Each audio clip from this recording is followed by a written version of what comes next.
네, 우리 함께 말씀을 보겠습니다. 로마서 10장 1절부터 13절입니다.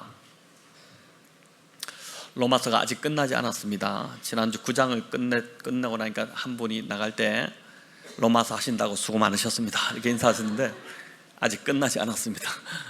네, 자, 우리 로마서 10장 1절부터 13절 교독으로 저와 여러분 읽겠습니다.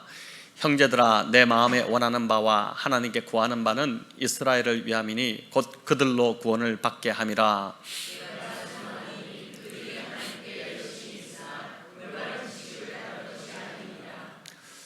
하나님의 의를 모르고 자기 의를 세우려고 힘써 하나님의 의에 복종하지 아니하였느니라.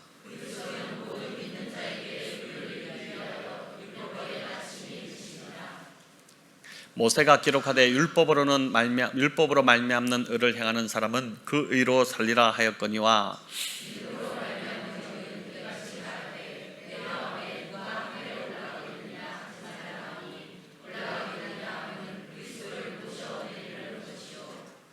혹은 누가 무저갱에 내려가겠느냐 하지 말라 하니 내려가겠느냐 함은 그리스도를 죽은 자 가운데서 모셔 올리려는 것이라.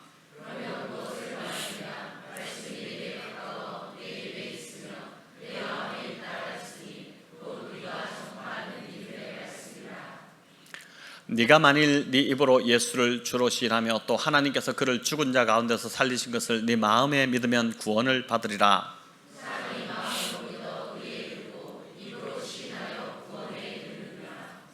성경에 이르되 누구든지 그를 믿는 자는 부끄러움을 당하지 아니하리라 하니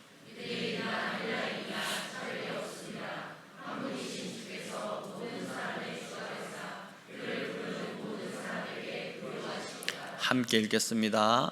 누구든지 주의 이름을 부르는 자는 구원을 받으리라. 아멘.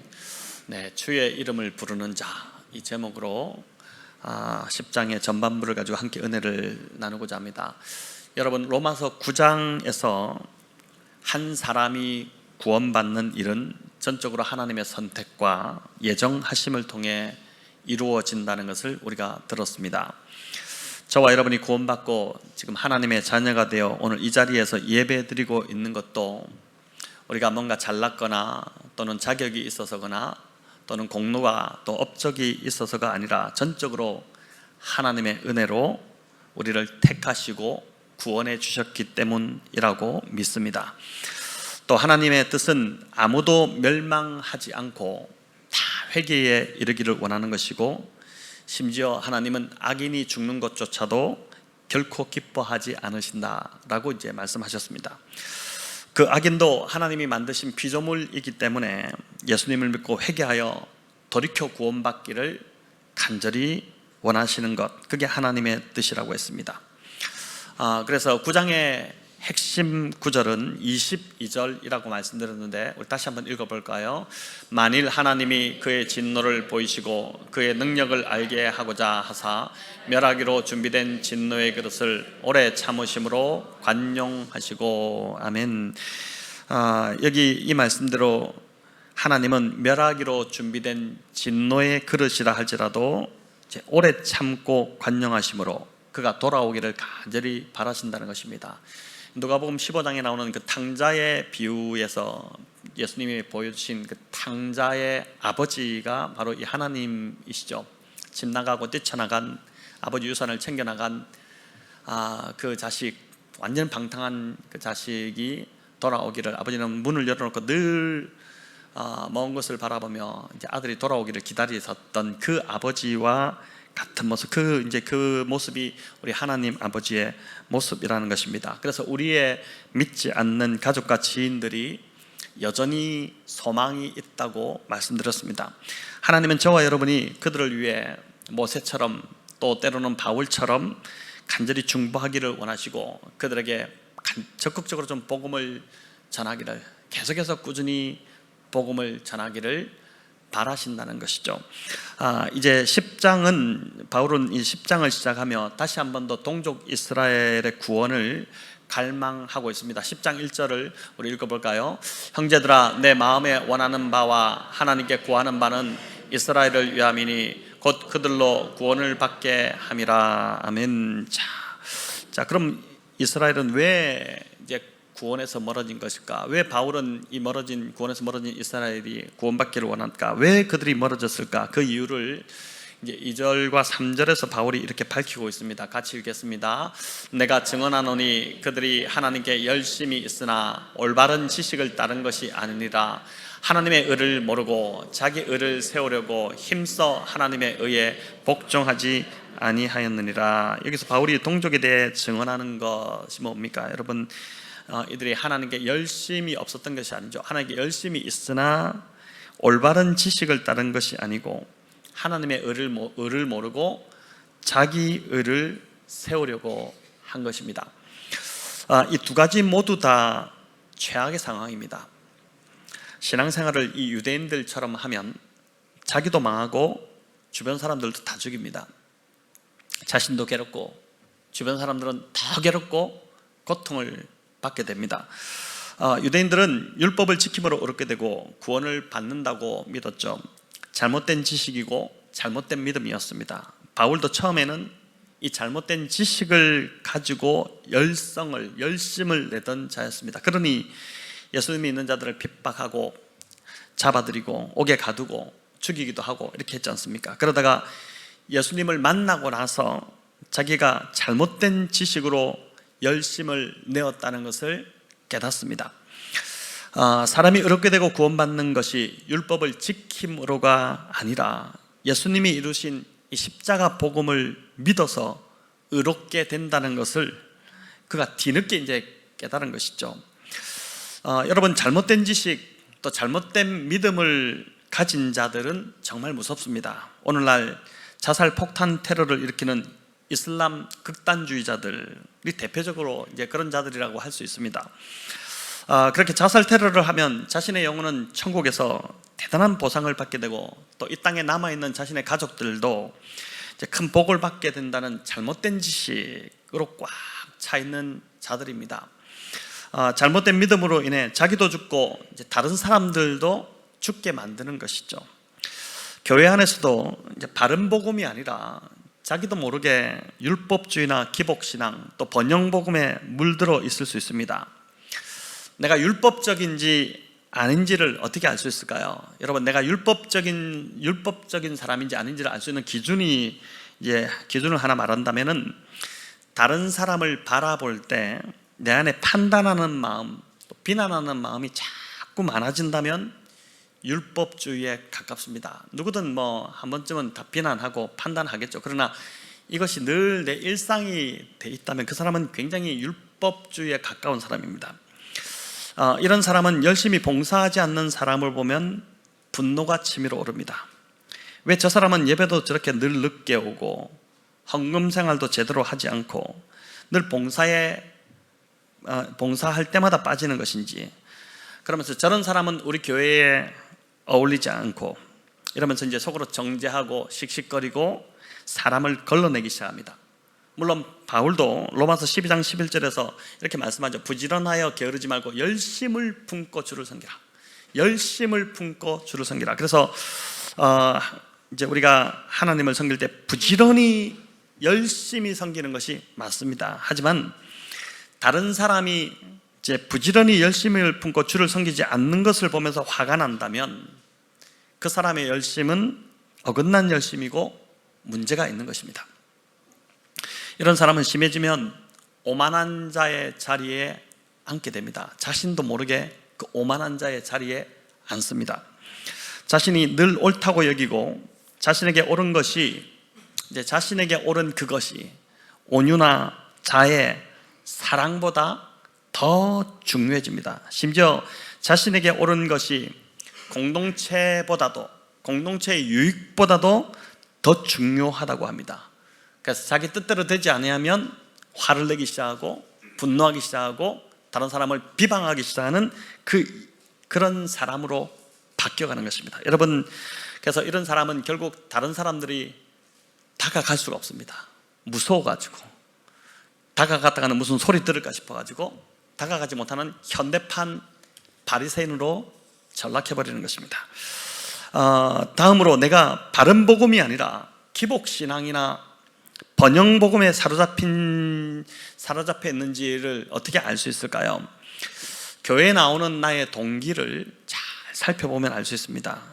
주일에 교회에 나오는 것이 단지 마음의 평안을 얻고자 하고 좋은 말씀을 들으려고 하고 복 받으려고 하고 또 어려운 문제, 또 경제 문제를 해결받으려고 하는 것이라면 그 사람이 가진 신앙은 기복신앙과 번영복음에 매우 가깝다고 보면 됩니다.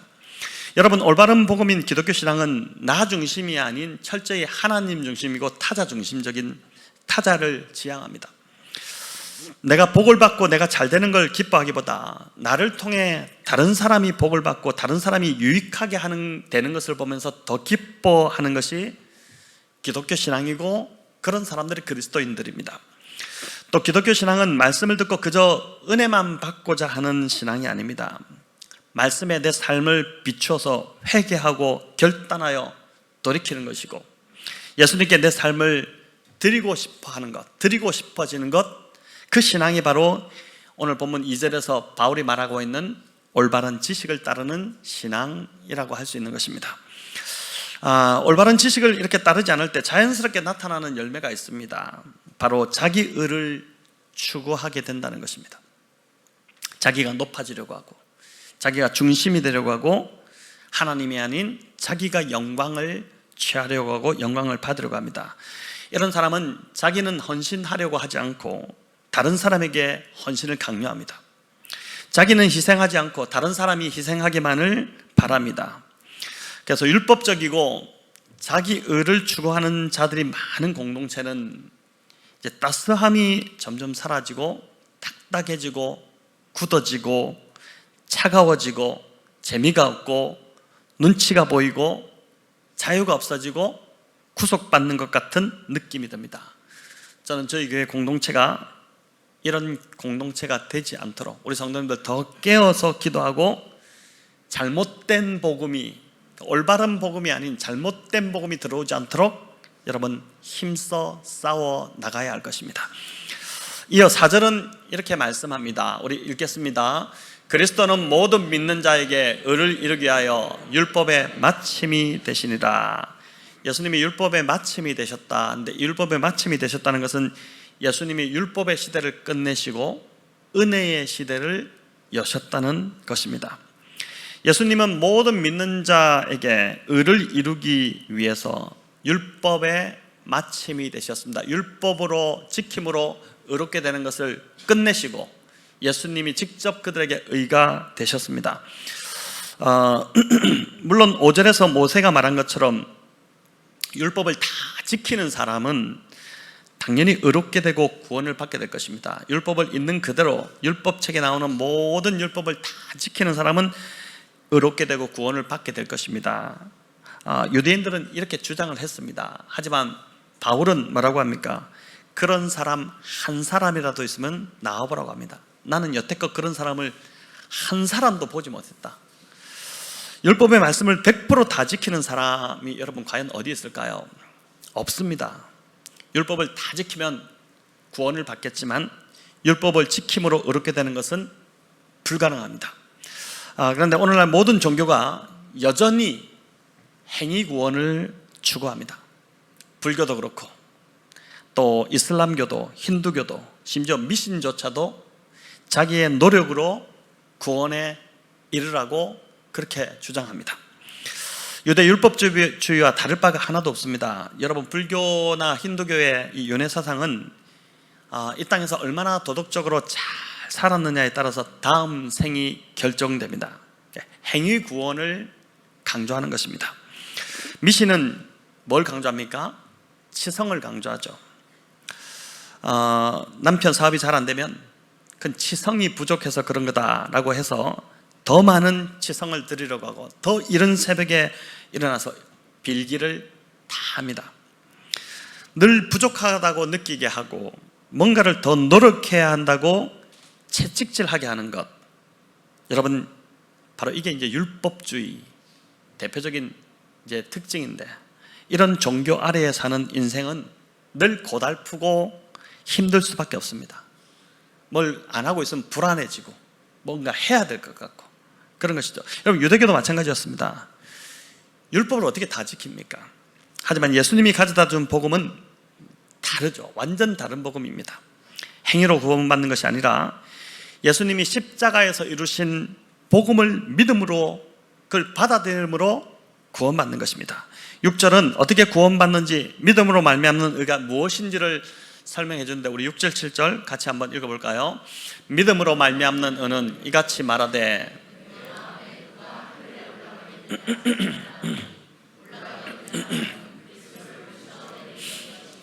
혹은 누가 무저갱에 내려가겠느냐 하지 말라 하니, 내려가겠느냐 함은 그리스도를 죽은 자 가운데서 모셔 올리려는 것이라. 아멘.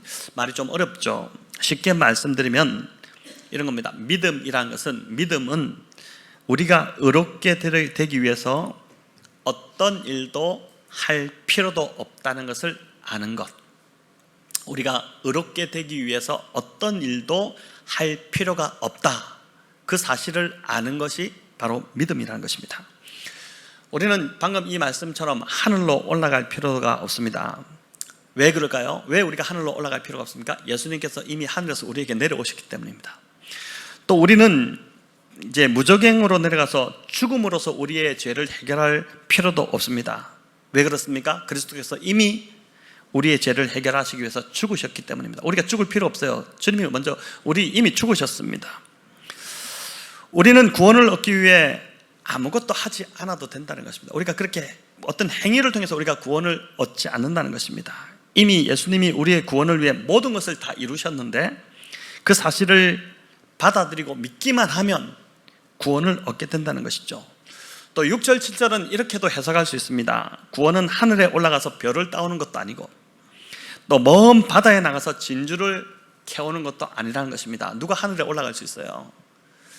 누가 하늘에 올라가서 별을 따겠습니까? 누가 먼 바다 가서 어떻게 진주를 캐오겠습니까? 그 얼마나 힘든 일입니까? 그렇게 어렵게 구원, 우리의 행위, 우리의 노력으로 얻는 것이 아니라는 것입니다. 마틴 루터도 로마서 말씀에 이 구원의 진리, 이 보석 같은 진리를 깨닫기 전까지는 성당의 계단을 그 추운 날 맨무릎으로 피를 철철 흘리면서 그 계단을 계속 기어서 올라가는, 그렇게 해야지만이 하나님이 죄를 사하시고 구원을 베풀어 주실 줄 알았던 것입니다. 하지만 바울은 그런 고행과 자학이 구원에 이르지 못한다고 합니다. 구원은 그런 인간의 행위와 열심에 있지 않다는 것이죠. 구원은 우리의 열심이 아니라 하나님의 열심을 믿고 받아들이는 것입니다. 유대인들처럼 율법을 지킴으로 의롭게 되고 구원받는 것이 아니라 하나님께서 십자가를 통해 이미 다 이루어 놓으신 사실을 믿음으로 받아들일 때 우리가 의롭게 되고 구원을 받는다는 것이죠. 8절은 신명기 30장 14절 말씀을 인용한 것인데, 말씀이 내게 가까워 내 입에 있고 마음에 있다, 이렇게 합니다. 우리 8절을 같이 한번 읽어볼까요? 그러면 무엇을 말하느냐? 말씀이 내게 가까워 내게 입에 있으며 내 마음에 있다 하였으니 곧 우리가 전파하는 믿음의 말씀이라. 자, 여기 사도들이 전한 말씀은 이제 예수 그리스도가 이루신 일들에 대한 그 소식, 복음을 말하는 것, 기쁜 소식이에요. 복음이 기쁜 소식이죠. 복된 소식인데, 여기서 말하는 믿음의 말씀, 여기 믿음의 말씀이 나는데, 이 믿음의 말씀이라는 것은 말씀을 들을 때 마음이 열리면 그 말씀이 내 안에 들어오고 믿음이 생기기 시작한다는 것을 말합니다. 그러니까 말씀을 들음으로 믿음이 생기기 때문에 믿음의 말씀이다, 이렇게 합니다. 믿음은 어떻게 생깁니까? 우리 믿음, 기도원 가서 나무뿌리 하나 뽑고 나오면 믿음이 막 생기던가요? 우리 조지 밀러도 그렇게 고백했지 않습니까? 내가 믿음이 없어서 왜 이렇게 난 믿음이 없을까? 믿음이 생기게 해달라고 하나님께 간절히 기도했는데도 믿음이 생기지 않더라. 근데 어느 날부터 내가 하나님의 말씀, 믿음은 들음에서 나면 들음은 그리스도의 말씀으로 말미암는다, 이 구절을 읽고, 그래서 그때부터 내가 말씀을 읽으면서 기도하니까 그때부터 내 안에서 믿음이 생겨나기 시작했다. 그 조지 밀러의 고백인데, 믿음은 이제 말씀을 들음에서 생겨납니다. 그래서 믿음의 말씀입니다. 여러분, 그래서 무엇보다 예배가 중요합니다. 교회를 오래 다녀도 믿음이 안 생긴다고 하는 분들이 있습니다. 이런 분들을 가만히 보면 예배를 굉장히 좀 가볍게 또 예배를 그렇게 중요하게 생각하지 않는 경우가 많습니다. 오늘 내가 예배 중에 듣는 말씀을 통해 내 안에 믿음이 생기고 믿음이 자란다는 여러분 그런 확신을 갖고 나오셨나요? 오늘 예배 오시면서 내가 오늘 이 말씀을 들으면 내 안에 믿음이 생기고 내 믿음이 자라난다. 오늘 이 예배를 통해서 내 믿음이 그렇게 자라난다는 그런 믿음, 그런 확신을 가지고 나오셨나요? 아니면 그냥 오늘 또 주일이구나, 가야지, 무슨 옷을 입고 갈까? 이렇게 나오셨나요? 여러분 정말 예배를 통해서 하나님 이 예배가 우리에게 주신 은혜의 방편, 은혜의 수단이거든요. 은혜를 받을 수 있도록 은혜의 방편으로 우리 개신교 안에 은혜의 방편이 이제 말씀과 성찬이잖아요. 이 말씀이 은혜를 받는 방편, 수단이란 말입니다. 우리가 은혜를 받을 수 있는 수단이 말씀인데 이 예배를 통해 하나님의 말씀을 정말 간절히 듣고 그 말씀이 내 안에 믿음이 생기게 하고 나의 믿음이 자라게 한다는 그 확신을 가지고 나오신다면, 매주 예배를 그런 마음으로 기대하고 나온다면은 여러분 자랄 수밖에 없습니다. 믿음이 자랄 수밖에 없어요. 말씀을 들어도 별 은혜가 없고 안 들어도 별 차이도 없고 이런 사람은 아직 육에 속해 있는 사람이라고 생각하셔야 됩니다. 여러분 예수님 믿고 영이 살아난 사람은 당연히 자연스럽게 영의 배고픔을 느끼게 됩니다. 죽은 자가 허기를 느낍니까? 안 느끼죠. 죽은 자는 허기를 느끼지 않지만 살아있는 자는 먹지 못하면 시장에서 견디지 못합니다. 자, 1분 마치고 좀 떡을 먹고 싶었어요. 지금 배고픕니다. 사실 이제 살아있기 때문에.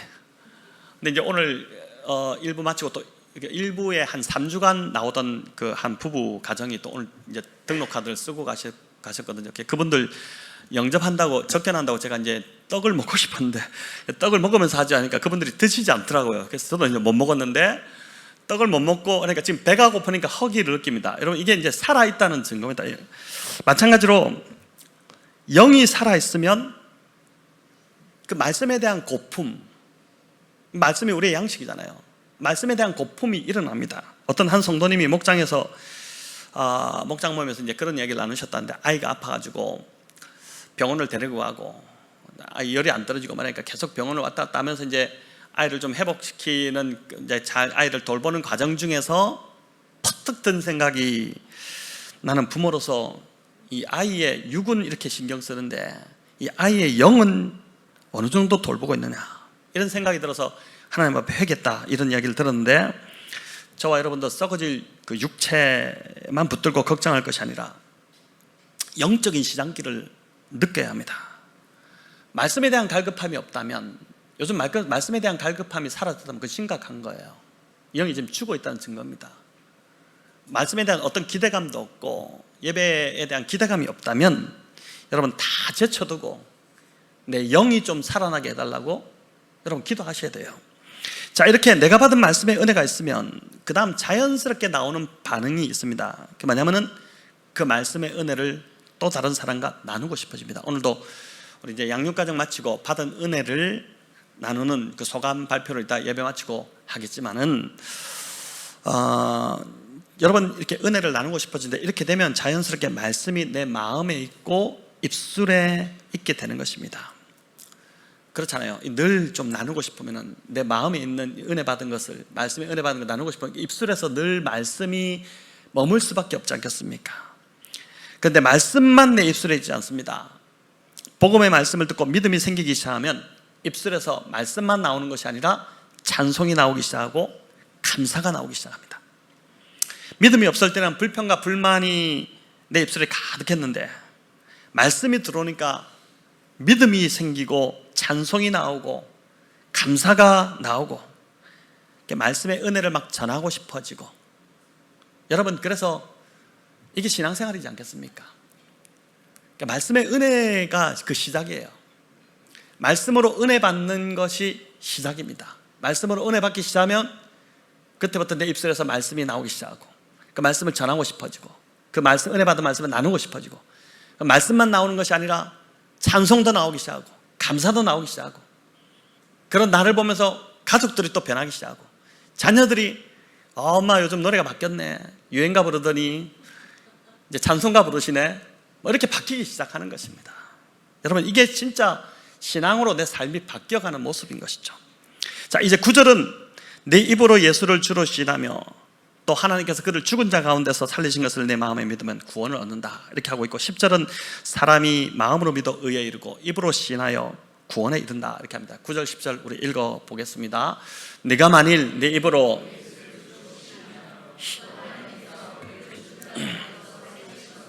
내 마음에 믿으면 구원을 받으리라. 사람이 마음으로 믿어 의에 이르고 입으로 시인하여 구원에 이르느니라. 여러분, 이 구절 너무나도 유명해서 우리가 암송하기도 하고 그렇지 않습니까? 근데 이게 앵무새를 아시죠? 앵무새가 이제 말을 하는데, 앵무새가 말을 진짜 잘하더라고요. 발음도, 딕션도 좋고 잘하는데, 이 앵무새가 그 뜻을 알고 말할까요? 사람에게 막 말할 때 뜻을 알고 말하는 게 아니지 않습니까? 그냥 따라하는 거, 흉내내는 거잖아요. 그러니까 마찬가지로 앵무새처럼 입술만 믿는다고 고백하면 그렇다고 해서 구원을 얻는 게 아니라는 말입니다. 예수님이 우리를 위해서 이루신 구원은 여러분 결코 가볍지 않습니다. 이는 엄청난 대가를 치른 구원이지 않습니까? 입술로 시인한다는 것은 자신이 믿는 바를 공적으로 고백한다는 것입니다.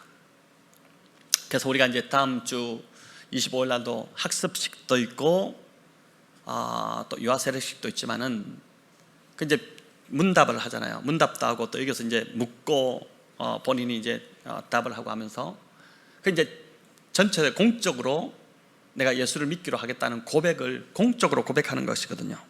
근데 바울이 로마서를 쓸 당시에 예수 그리스도를 공적으로 고백하는 것은 사실 모든 것을 걸어야 하는 아주 위험한 일이었습니다. 여러분, 우리 25일 날 여기서 하겠지만은 여기서 이번에 이제 우리 디팍 형제와 백간욱 우리 형제 두 분이 이제 지금 학습을 받게 되는데, 학습 선서를 하실 때 그 고백한다고 해서 기다렸다가 공안이 와가지고 또 경찰이 와서 잡아가거나, 중국만 해도 그게 좀 그런 위험이 있지 않습니까? 그렇지 않잖아요. 근데 1세기는 이 바울이 그래서 이런 배경 속에서 믿음으로 시인한다는 말을 썼다는 것이 여러분 좀 이해를 하셔야 되는데, 1세기는 절대 그렇지 않았습니다. 비슷한 시기에 썼던 이 베드로 전후서, 여러분 당시 나그네로 떠들던 그리스도인들, 나그네로 계속 그 헬라 세계를 떠돌아다니던 유대인들을 향해서, 그 믿음을 지키고 있는 유대인들을 향해서 베드로가 썼던 그 위로와 격려의 편지인데, 그들이 나그네로 그렇게 떠들어야 했던 이유, 여러분 부모된 입장에서 부모가 이제 나그네로 뭐 떠들 수도 있겠지만은 가장 힘든 거 사실 자녀들, 우리 학교 보내고 다 하잖아요. 애가 좀 정착됐는데 이사를 가야 된다. 그럼 그 아이는 친구들 다 지금 없어지고 또 새로 적응해야 되고, 이 보통 문제가 아니잖아요. 근데 그 자녀들 다 있는데도 그냥 떠돌아 다녔다는 것입니다. 떠돌아 했던 이유가 뭐냐? 마음으로 믿는 바를 입으로 시인했기 때문입니다. 입으로 시인하지만 않았어도, 그냥 마음으로만 품고 있었어도 그들 그렇게 떠돌 이유가 없어요. 근데 마음으로 시인하는 그 순간 그들은 이제 그런 신세로 전락했다는 것입니다. 여러분, 당시 주라고 고백할 수 있는 퀴리어스, 이 헬라어로 퀴리어스인데, 퀴리어스라고 고백할 수 있는 대상은 로마 세계에서 오직 한 명밖에 없었습니다. 로마 시대에서 오직 황제밖에 없었죠. 그런 시대 속에서 황제가 아닌 예수님이 구주라고 고백한 것입니다. 그렇기 때문에 그렇게 고백하는 순간 그 사회에서 재산을 몰수당하고 지위를 박탈당하고 가진 집에서 쫓겨나고, 그게 이제 그 당시 입으로 시인한다는 상황이었습니다. 입으로 시인한다는 것은 큰 대가를 치르고 위험을 감수해야 하는 그런 상황이었던 것입니다. 오늘날 우리는 입으로 시인하는 거 어떻게 뭐가 어렵나 싶겠지만은, 이 박해의 시기였던 바울이 살던 시대, 이 로마서가 쓰여질 당시, 여러분 입으로 시인한다는 것은 지금 우리가 생각하는 것처럼 그렇게 결코 가볍지 않은 일이었다는 것입니다. 말씀을 통해 십자가의 예수님을 만나고 옛사람이 죽고 새사람으로 거듭나는 그 중생의 체험이 없이는 결코 할 수 없는 고백, 그게 바로 입으로 예수 그리스도가 나의 구주십니다, 그분이 나의 퀴리였습니다, 나의 주십니다, 이렇게 시인하는 것이었습니다. 내가 모든 걸 다 잃어도 예수님이 나의 구주라는 사실은 변함이 없습니다. 심지어 나의 목숨까지, 내가 원형 경기장에 짐승의 가죽을 입혀서 사자의 밥으로 던져진다 하더라도 내가 끝까지 부인할 수 없는 사실, 내가 그 모든 것보다도 존귀하게 여기는 우리 주님, 그 주님이 나의 구주십니다. 이 고백으로, 믿음으로 시인했던 것입니다. 여러분, 그래서 입으로 예수를 주로 시인하고 또 하나님께서 그를 죽은 자 가운데서 살리신 것을 마음으로 믿는 자들은 옛사람이 죽은 자들이고 새 사람으로 거듭났기 때문에 옛 삶을 버려야 했습니다. 옛사람이 죽었기에 당연히 옛사람으로 살던 이전의 삶은 여러분 버려야 하는 것이 당연하죠. 두 삶을 살 수 없지 않습니까? 두 살림을 살면 큰일 나죠. 두 삶을 살 수 없듯이 옛사람은 버리고 이제 새 사람이 되었으니까 당연히 버리는 것입니다. 그래서 여러분, 신앙은 주인을 바꾸는 것입니다. 예수님 믿기 전에 주인으로 섬기던 것을 버려야 합니다. 그것이 재물일 수도 있고, 그것이 쾌락일 수도 있고, 명예와 권력일 수도 있습니다. 지금까지 의지하고 신봉했던 신들을 버려야지 하나님을 주로 섬길 수 있는 것이죠. 여러분, 인도네시아 섬에서 이제 원숭이를 잡는 방법 또 이와 똑같습니다. 아마 이 이야기를 알고 계실 텐데, 딱딱한 코코넛 그 껍데기에 작은 구멍을 원숭이 손이 들어갈 정도로 이렇게 뚫어놓고 그 안에 땅콩을 가득 넣은 후에 땅에 이제 움직이지 못하도록 딱 이제 묻어둡니다. 땅콩 냄새가 풍기자 이제 원숭이들이 막 몰려오죠. 그러면 이제 구멍에 손을 넣고 막 그 땅콩을 꺼내려고 손을 넣는데, 넣은 상태에서 이제 한 움큼 쥐고 탁 끄집어내려면은 이 주먹이 구멍에 걸려가지고 이제 손이 빠지지 않는 것입니다. 사람이 지금 저기서 잡으러 오고 있음에도 불구하고 그걸 보면서도 이거를 포기하지 못해서 결국은 원숭이가 그렇게 원숭이를 잡는다고 하지 않습니까? 이제 땅콩이 아까워서 손을 펴지 못하고 계속 움켜쥐고 있다가 결국 잡히는 것인데, 손에 쥔 것을 버려야지 사는데 버리지 못해서 죽는 것입니다. 여러분, 우리 역시 마찬가지입니다. 우리가 움켜쥐고 있던 옛 삶을 버려야 구원을 얻고 새 삶이 시작되는데, 그것을 버리지 못하고 있으니 새 삶이 시작될 수가 없어요. 우리에게 풍성한 삶을 약속하셨고 그 삶을 우리에게 주셨는데 그 삶을 내가 살지 못하는 것입니다. 여전히 구원받았다고 하면서 전혀 변하지 않고 옛 삶을 그대로 살아가고 있는 거죠. 여러분, 이게 얼마나 이게 참 비참한 삶입니까?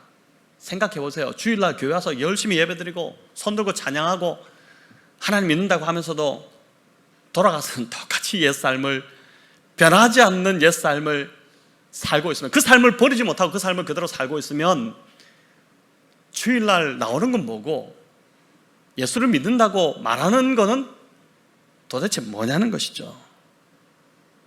여전히 그것 아까워서 그것 버리지 못해서 계속 지고 있으니까 살지 못하고 잡혀서 죽는 것이지 않겠습니까?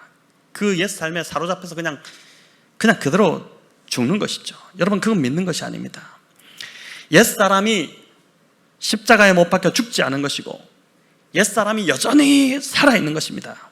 그래서 신앙은 결단이 필요합니다. 물에 물 탄 듯 술에 술 탄 듯 그렇게 신앙생활을 하는 게 아니라 신앙은 결단이 필요하다니까요. 결단하셔야 됩니다. 제자들도 주님을 따르기 위해 어떻게 했습니까? 버렸죠. 배도 버리고 그물도 버리고 부모도 버리고 형제도 버리고 부귀 명예도 또 그들의 미래도 그들의 안락한 삶까지도 다 버렸을 때 제자들이 주님을 따를 수 있었습니다. 이것도 버리지 못하고 저것도 버리지 못하고 여전히 그거 그대로 다 하고 싶고 예수 믿기 이전에 하던 삶 그대로 다 살고 싶고 그거 하고 싶고 그렇게 하니까 그건 주님을 그렇게 하니까 못 따르는 거지 않습니까? 여러분, 이제 11절은 누구든지 그를 믿는 자는 부끄러움을 당하지 않는다 이렇게 말씀합니다. 우리가 살아가면서 부끄러움을 당할 때가 많습니다. 왜 당할까요? 옛 삶을 그대로 살고 있으니까 부끄러움을 당하잖아요. 옛 삶을 버리지 못하고 그 옛 삶을 자꾸 그 연연해 하니까 부끄러움을 당하는 것이죠. 근데 누구든지 그를 믿는 자는 부끄러움을 당하지 않는다 이렇게 말씀하는데 이게 얼마나 힘이 되는 말씀입니까? 이렇게 내가 의지하던 것들을 다 버리면 부끄러움을 당할 것 같은데 1세기 모든 것을 다 박탈당하고 떠돌던 신앙 하나만 딱 붙들고 떠돌던 그들이 부끄러움을 당할 것 같았지만은 오히려 그렇지 않았다는 것이죠. 저와 여러분, 내가 내 삶의 주인이 아니라 예수님을 구주로 모시고 살아간다면 어떤 상황에서도 부끄러움을 당하지 않을 줄을 믿으시기 바랍니다. 12절은 유대인이나 헬라인이나 차별 없이 그를 부르는 모든 사람에게 부요하시다 이렇게 말씀하고 있고, 오늘 말씀이 너무 좋아요. 보니까 13절은 누구든지 주의 이름을 부르는 자는 구원을 받을 것이다. 이 참 놀라운 약속들인데, 복음은 누구든지 차별하지 않는다는 것입니다. 누구든지 주의 이름을 부르기만 하면 구원을 받을 것이라고 약속합니다. 내가 거듭나기 전에 의지하던 것, 붙들고 있던 것들을 놓으면 죽을 것 같고 또 궁핍해질 것 같지만, 그거 놓으면 안 될 것 같지만, 내 인생이 재미가 없어질 것 같지만 아닙니다. 오히려 주의 이름을 부를 때, 우리가 그 다 놓고 주의 이름을 부를 때 우리 삶이 부요해진다 이렇게 지금 약속하고 있지 않습니까? 여러분, 부요해진다, 우리 삶이 부요해진다. 먼저는 영적으로 부요해집니다. 그렇게 영이 잘 되기 시작하면 범사가 부요해지는, 또 잘되는 일들이 일어나기 시작합니다. 요한 3서 2절이 그걸 우리에게 증거하고 있죠. 같이 읽어볼까요? 사랑하는 자여, 내 영혼이 잘된 같이 내가 범사에 잘되고 강건하기를 내가 간구하노라. 아멘. 요한이 우리에게 주시는 고면인데, 사랑하는 자여, 먼저 뭐가 잘 됩니까? 내 영혼이 잘된, 가장 우선적으로 영혼이 잘 되면은 그 다음은 범사가 다 잘 되고 강건하게 되는 은혜가 임한다는 것입니다. 영혼이 잘 돼야지 범사가 잘 된다는 것이죠. 또 여기 주의 이름을 부른다 이렇게 할 때, 이 부르다는 단어는 여러분 단지 소리내어 그분을 찾는다는 의미가 아닙니다. 주의 이름, 주여 주여 이렇게 막 주여 기도할 때 부르는 이 차원이 아닙니다. 여러분, 이 부르다는 단어는 초청한다는 단어예요. 카라라는 이제 단어인데 초청한다 이런 뜻입니다. 즉 예수님을 내 삶에 초청한다는 것이고, 그분을 내 인생의 주인으로 모셔드린다는 것입니다. 주여라고 부르는, 주의 이름을 부른다, 이것은 예수님을 주인으로 모시고 내 인생에 초청한다는 것이에요. 즉 지금까지 내가 주인 되어 오던 삶을 이제는 다 끊어버리고 예수님이 나의 주인이 되셔서 예수님이 나에게 말씀하시는 대로 그분의 다스림을 받으면서 살아가겠다고 결단하는 것입니다. 그래서 기독교 신앙은 다시 말씀드리지만 결단하는 것이고 돌이키는 것입니다. 결단하셔야 되고 돌이키셔야 돼요. 옛삶을 계속 살 수 없습니다. 대충 믿을 수 없습니다. 여러분, 옛사람의 모습을 버리고 예수님을 따르든지 아니면 옛사람 그대로 살아가든지 결단해야 됩니다. 중간지대, 회색지대 없어요. 없습니다. 교회를 오래 다니고 신앙생활을 수십 년 해도 이런 결단이 없으면 늘 제자리에 그냥 머무는 거예요. 그 모습이 얼마나 하나님 보시기에 안타까운지 아십니까?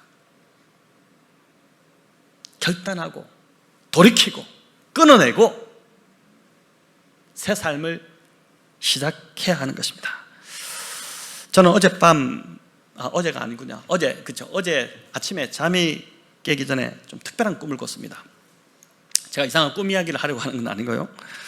토요일 아침이었죠. 이제 아내가 일어나라는 소리에 꿈이 깼는데 그 소리가 들려서 감사했습니다. 꿈이 너무 힘들었어요. 꿈에 성도님들이 나왔는데, 우리 성도님 나오면 좋아야 되는데 힘들었다는 거죠. 꿈에 우리 성도님들 나왔는데 어떤 상황이었냐면은, 어떤 한 아이가 정신적으로 좋지 않았고 몸도 좋지 않았습니다. 그래서 제가 그 아이를 놓고 이렇게 간절히 기도했는데 기도가 끝나도 기도빨이 먹히지 않는 거예요. 여전히 좋지 않은 상태로 아이가 있었습니다. 그런데 어떤 한 성도님이 나오시더니 아이를 이렇게 위해서 기도했는데, 그 기도가 끝나자마자 아이가 정신도 온전해지고 몸도 이렇게 회복이 된 겁니다. 자, 그러자 그걸 보고 있다가 어떤 여집사님 한 분이 또 어떤 아이를 한 명 안고 저를 제쳐두고 그 집사님에게로 막 달려가기 시작했습니다. 저를 무시하고 그 사람이 고칠 수 있다고 막 간 겁니다. 여러분, 그 고쳐준 사람이 누구인지 궁금하시죠? 우리 교회 성도님입니다. 궁금하시죠? 궁금하면 500원입니다. 제가 이거 말씀드릴 수 없어요. 이 말씀드리면 그분 굉장히 교만해질 걸 알기 때문에. 여러분, 그 꿈을 꾸는 동안 제가 엔돌핀이 아니라 아드레날린이 막 엄청 나왔어요. 꿈이 깼는데 몸이 너무 막 여기 안에가 막 굉장히 막 아플 정도로. 목사로서 굉장히 꿈속에서 무시받는 느낌이었고, 또 기분이 엄청 나빴기 때문입니다. 다행히 저희 아내가 불러서 깼는데 얼마나 감사하든지. 근데 그 순간에 제가 이제 이 꿈이 도대체 뭐야? 왜 이런 꿈을 꿨지? 주님, 이게 뭡니까? 이렇게 묻는데 순간적으로 제 안에 드는 마음이 너의 능력이 아니다. 너의 능력으로 하는 것이 아니라, 네 능력으로 목회하는 것이 아니라 내가 주는 힘으로 하는 것이다. 네가 뭐 능력이 있어서 누구를 치고, 네가 능력이 있어서 뭐 설교를 하고, 능력이 있어서 목회하는 건 아니고 내가 주는 힘으로 하는 것이다. 그 마음이 이제 탁 드니까 이 아드레날린으로 가득했던 이 마음이 좀 편해지기 시작하면서, 그러면서 이제 또 탁 들었던 생각이 뭐냐면은, 이 꿈이 주일날 전할 말씀 본문과 연결되는구나 하는 생각이 퍼뜩 든 것입니다. 성도 여러분, 우리가 구원받은 것, 우리의 공로나 노력, 내 힘으로 되지 않은 것처럼, 저와 여러분이 이 땅을 살아가는 이 성화의 과정, 또 하나님께서 우리에게 맡겨주신 사명을 감당하는 이 자리, 이 감당하는 것도 우리의 능력, 우리의 노력, 그게 아니라 오직 하나님의 은혜로, 하나님 주시는 힘으로 된다는 것입니다. 저와 여러분, 지금까지도 은혜 주셔서 여기까지 온 것인데, 마치 내가 잘나고 내가 대단하고 내가 능력이 있고 내가 실력이 있어서 된 것처럼 우리가 얼마나 종종 착각합니까? 여러분, 착각하시면 안 됩니다. 교만이 제일 무서워요. 하나님께서 제일 우려하는 죄가 교만입니다. 교만이 제일 무섭고, 오만한 자리에 자기도 모르게 앉아버리는 사람, 제일 끔찍한 사람입니다. 제일 불행한 사람이 됩니다. 오만한 자리에 자기도 모르게 앉아버리는 것. 옆에서 자꾸 찔러주는 사람이 있는 게, 그게 이제 복입니다. 좀 오만한 자리에 앉으려 하면은 탁 찔러가지고 바람을 확 빼버리고 땅에 떨어뜨려버리고, 이런 사람이 있는 게 복이에요. 우리 남편들에게는 아내가 가장 최고의 그런 역할을 할 수 있는 사람입니다. 좀 교만해질만 하면은 그냥 무조건 찔러버리십시오. 바람을 빼가지고 땅에 떨어뜨려버리고, 오만한 자리에 자기도 모르게 앉아버립니다. 여러분, 진짜 자신도 모르게 앉아버려요. 그 가장 잘 볼 수 있는 사람이 배우자잖아요. 저도 저희 아내에게 늘 감사합니다. 그래서 비록 아프지만, 그렇게 찌르면 아프지만은 감사하는 것이죠. 바울이 오늘 본문을 통해 엄히 경계한 것, 그 동족 유대인들이 공로주의와 또 그들의 찬란과 행위 중심의 율법주의에 빠져 있는 것, 이것이었는데, 저와 여러분, 우리의 신앙이 은혜로 시작했는데, 다들 은혜로 시작했잖아요. 은혜로 구원받았고, 오직 은혜로 이 신앙을 시작했는데 율법으로 마치지 않기를 간절히 바랍니다. 또 다들 나라 걱정이 참 많으실 텐데, 그래서 어제도 이제 뉴스 보도에서 눈을 떼지 못하시기도 했을 거고, 저는 어제 이제 설교를 마쳐 집에 들어가서 이제 그 상황을 이제 보았는데, 어떤 분들은 뭐 광장으로, 우리 혹시 성도님들 중에 광장으로 지금 달려가신 분들이 있으실지 모르겠는데, 여러분, 분명한 건 역사의 주관자가 하나님이시라는 것이고, 지금도 하나님이 이 땅을 사랑하시고 다스리고 계시다는 것입니다. 여러분, 근세기 역사를 보더라도 악한 통치자가 세상을 혼란스럽게 할 때 하나님께서 항상 하신 일이 있는데, 그 뭐냐면 기도하는 교회를 일으키셨고, 기도하는 성도들을 일으키셨다는 것입니다.